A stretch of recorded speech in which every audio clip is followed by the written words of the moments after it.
Oi gente, meu nome é Mariana e o canal Por Paixão vai trazer muito conteúdo sobre o mercado editorial.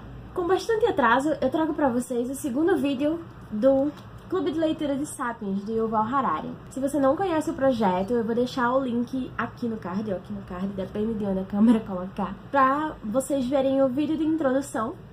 E também vou deixar o link na descrição desse vídeo. Hoje eu também vou fazer um teste, uma coisa diferente. Eu tinha pensado no clube de leitura e fiz o primeiro vídeo me baseando em 2 capítulos por vídeo. Eu achei que o primeiro vídeo ficou muito grande, com 30 minutos, falando sobre os 2 primeiros capítulos. Então dessa vez eu vou falar só sobre o terceiro capítulo, apenas um capítulo, e vou ver como é que vai ficar o tempo dele. Então, vamos começar? O terceiro capítulo se chama Um Dia na Vida de Adão e Eva e começa na página 49. Na página 49, o autor já começa dizendo: durante praticamente toda a história da nossa espécie, os sapiens viveram como caçadores-coletores. Nossos hábitos alimentares, nossos conflitos e nossa sexualidade são todos consequência do modo como nossa mente de caçadores-coletores interage com o ambiente pós-industrial de nossos dias. Esse ambiente nos dá mais recursos materiais e vida mais longa do que a desfrutada por qualquer geração anterior, mas também nos faz sentir alienados, deprimidos e pressionados. Essa parte da pressão, da alienação, me remete ao que o autor diz na página 20, sobre a rapidez desequilibrada da evolução humana. Eu não sei se eu concordo muito com essa coisa que o autor diz sobre a nossa mente ainda ser uma mente de caçador ou coletor. Também não sei se ele vai aprofundar muito sobre esse pensamento. Talvez estejamos em uma época de mudança mental, mas acho que é diminuir demais a nossa evolução, mesmo que ela tenha sido desequilibrada e muito rápida, dizer que nossa mente ainda continua sendo de caçadores-coletores. Na página 50, o autor fala de uma teoria do gene guloso, em que ele diz que o nosso DNA ainda pensa como se estivéssemos em uma savana. Eu não concordo, pelo menos não completamente com essa teoria, porque pra mim o nosso descontrole nutricional está muito mais ligado ao nosso descontrole psicológico, ao nosso descontrole emocional, do que a um possível descontrole genético, como o autor diz. Na página 51, o autor diz, falando de outra teoria, que é da comunidade antiga: as infidelidades frequentes que caracterizam os casamentos modernos e o índice elevado de divórcios, sem falar da profusão de complexos psicológicos que acometem crianças e adultos, todos resultam de forçar os humanos a viver em famílias nucleares e relações monogâmicas, que são incompatíveis com o nosso programa biológico. Eu, pessoalmente, não consigo acreditar que humanos não são seres monogâmicos. Isso porque o instinto possessivo que eu já vi em mim e em outras pessoas é totalmente incompatível com o conceito de poligamia. O que eu acho é que existe monogamia com várias pessoas diferentes, cada uma a seu tempo. Somos muito mutáveis e nossos sentimentos também. E principalmente agora, nessa geração meio imediatista, é muito difícil querer e conseguir lutar pelo equilíbrio de uma relação entre 2 pessoas totalmente diferentes. Ainda na página 51, o autor fala que esse debate entre os defensores das 2 teorias é totalmente baseado em indícios. Ele diz: a impressão comum de que os humanos pré-agrícolas viveram em uma idade da pedra é um conceito equivocado baseado nessa tendência arqueológica.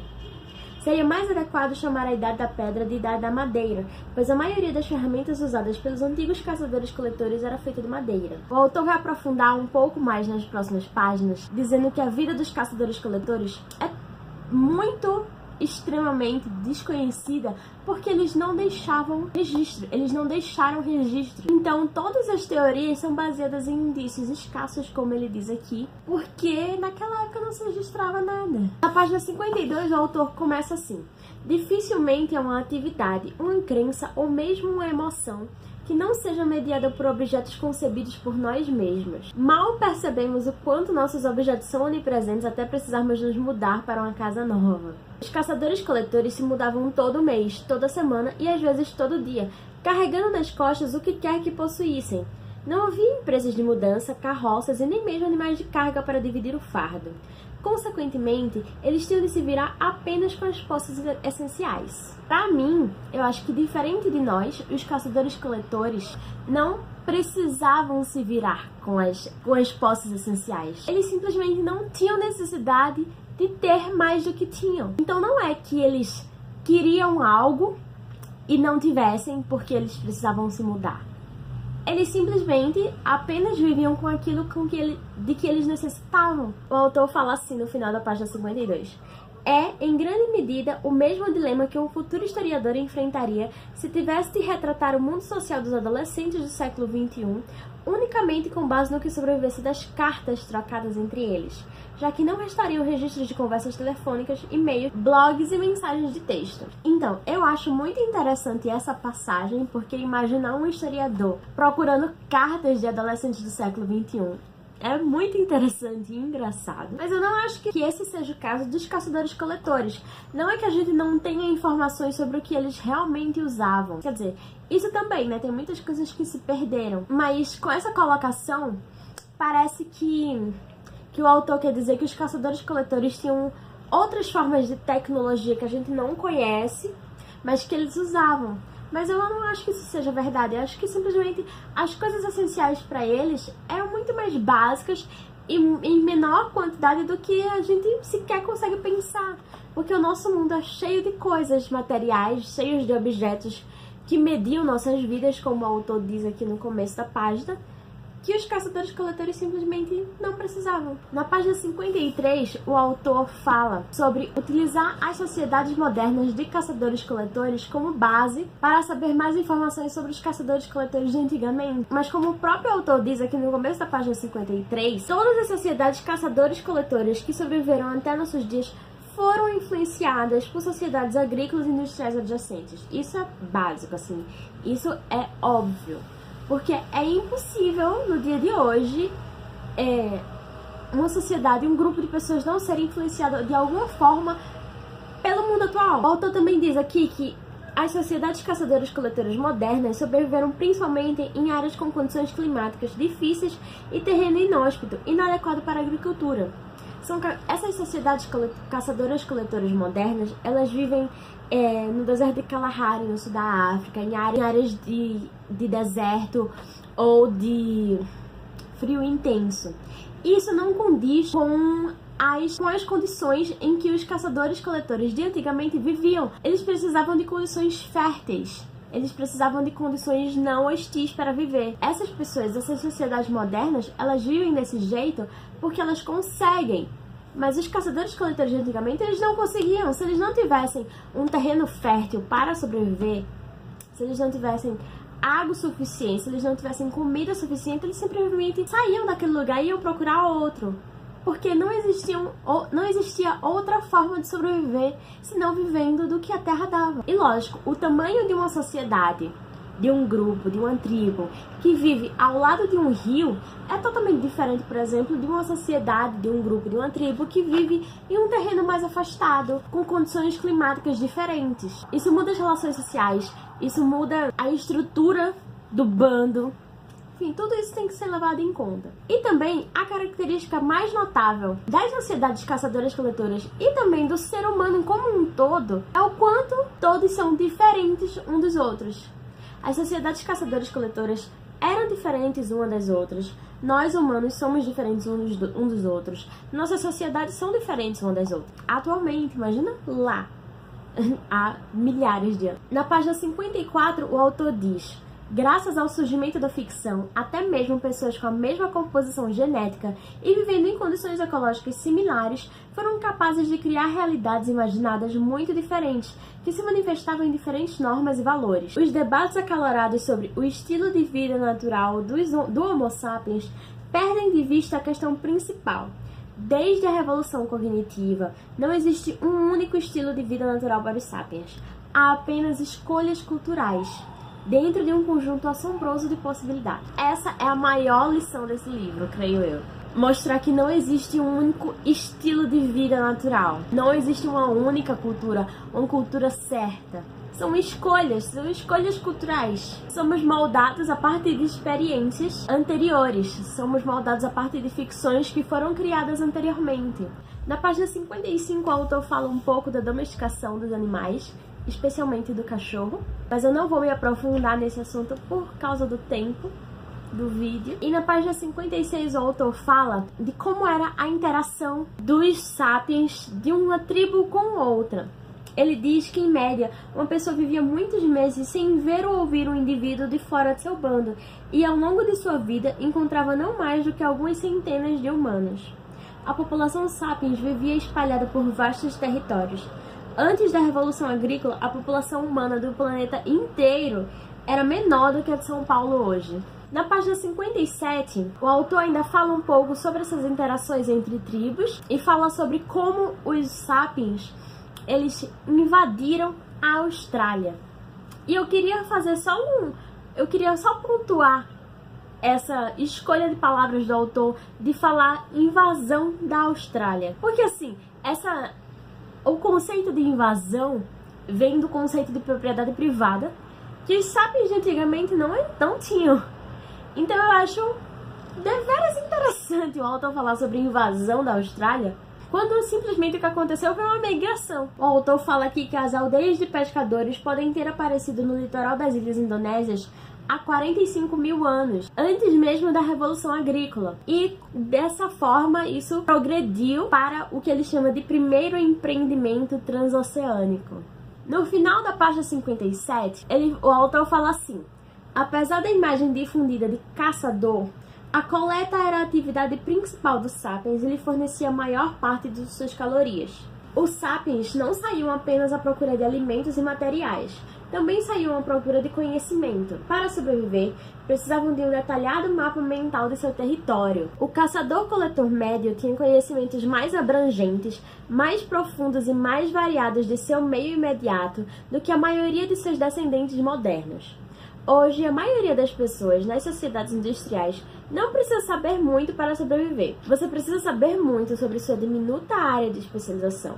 Mas para a grande maioria das necessidades da vida, você se apoia cegamente em outros especialistas, cujo conhecimento também é limitado a uma área de especialização minúscula. Eu acho essa parte muito interessante porque, assim, a imagem difundida de caçador recai principalmente ou até unicamente nos homens. E, sinceramente, não entra na minha cabeça como algumas pessoas podem pensar que as mulheres caçadoras-coletoras ficavam à deriva. As mulheres, elas não eram caçadoras, elas eram só coletoras. Sério mesmo que tem gente que acha que as mulheres só ficavam dentro das cavernas cozinhando e cuidando dos filhos? Pra mim, faz muito mais sentido pensar que ursos e outros predadores não escolhem suas presas pelo gênero. Então, todas as pessoas precisavam saber como lutar pela sua sobrevivência. Então, esses conhecimentos que o autor cita aqui no final da página 57 é conhecimento de mapa mental do território, padrões de crescimento de cada planta, hábitos de cada animal. Homens e mulheres precisavam desse conhecimento. Eles precisavam ter o máximo de informações possíveis sobre seus arredores. Então, esse pensamento de que as mulheres têm esse instinto maternal, porque desde a antiguidade as mulheres cuidavam dos seus filhos, isso realmente não entra na minha cabeça. Nas páginas 60 e 61, o autor fala um pouco sobre a nutrição dos caçadores-coletores e compara com outras sociedades. Ele diz: em quase todos os lugares e em quase todas as épocas, a atividade caçadora-coletora fornecia a nutrição ideal. Evidências de esqueletos fossilizados indicam que os antigos caçadores-coletores tinham menos tendência a passar fome ou sofrer desnutrição e, em geral, eram mais altos e mais saudáveis do que seus descendentes camponeses. O segredo do sucesso dos caçadores-coletores, que os protegia da fome e da desnutrição, era sua dieta variada. É bem provável que o menu de cada dia fosse completamente diferente. Essa variedade garantia que os antigos caçadores-coletores recebessem todos os nutrientes necessários. Os antigos caçadores-coletores também eram menos afetados por doenças infecciosas. A maioria das doenças infecciosas se originou em animais domésticos. Além disso, a maioria das pessoas nas sociedades agrícolas e industriais viviam em assentamentos permanentes que eram populosos e pouco higiênicos. Uma incubadora ideal para doenças. Eu achei muito interessante esses dois pontos. Primeiro, porque a dieta dos caçadores-coletores é basicamente a dieta que todo mundo procura hoje, atualmente.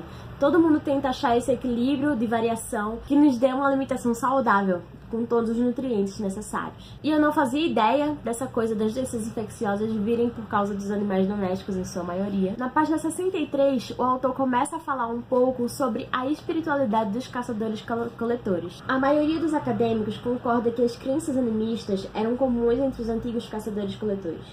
O animismo é a crença de que praticamente todo lugar, todo animal, toda planta e todo fenômeno natural tem consciência e sentimentos e que pode se comunicar diretamente com os humanos. E aí na página 64 e 65, o autor fala mais um pouco desse tipo de religiosidade. As teorias dos acadêmicos que afirmam saber o que os caçadores-coletores sentiam dizem muito mais sobre os preconceitos de seus autores do que sobre as religiões da Idade da Pedra. O autor termina o capítulo nas últimas páginas dizendo: se é difícil reconstruir o panorama geral da vida dos antigos caçadores-coletores, os eventos particulares são quase irrecuperáveis. Essa cortina de silêncio encobre dezenas de milhares de anos de história. Esses longos milênios podem muito bem ter testemunhado guerras e revoluções, movimentos religiosos arrebatadores, teorias filosóficas elaboradas, obras artísticas incomparáveis. A cortina de silêncio é tão espessa que não podemos nem mesmo ter certeza de que tais coisas ocorreram, que dirá descrevê-las em detalhes. A não ser que um dia tenhamos acesso a novas ferramentas de pesquisa, provavelmente nunca saberemos em que acreditavam os antigos caçadores-coletores ou que dramas viveram. Mas é vital fazer perguntas para as quais não há respostas. Do contrário, poderíamos ser tentados a descartar 60.000 e 70.000 anos de história humana com a desculpa de que as pessoas que viveram naquela época não fizeram nada de importante. A verdade é que fizeram muitas coisas importantes. Especificamente, moldaram o mundo à nossa volta de forma mais profunda do que a maior parte das pessoas se dá conta. Então é isso, gente. Esse foi o terceiro capítulo do livro Sapiens, Uma Breve História da Humanidade, do Yuval Harari. Provavelmente ficou maior do que eu gostaria esse vídeo, mesmo falando apenas de um capítulo. Mas enfim, foram um pouco menos de 30 páginas, então não, assim, eu pulei muitas partes. O próximo capítulo é o capítulo 4, A Inundação, que vai da página 73 a 84. Esse vídeo vai ser um pouco menor, porque só são 10 páginas, né? 11 páginas. Então, acredito que vai dar pra fazer em um tempo legal. Então, eu espero que esse vídeo saia na próxima semana. Não esqueçam de deixar seus comentários aqui embaixo, falando se vocês estão gostando desse modo do clube de leitura, se vocês estão gostando desse ritmo, fazendo seus comentários sobre o livro, quem já leu, quem não leu, quem tá lendo aqui comigo. Falem tudo, por favor. É isso, não se esqueçam de curtir o vídeo, se inscrever no canal. E é isso. Até a próxima. Tchau!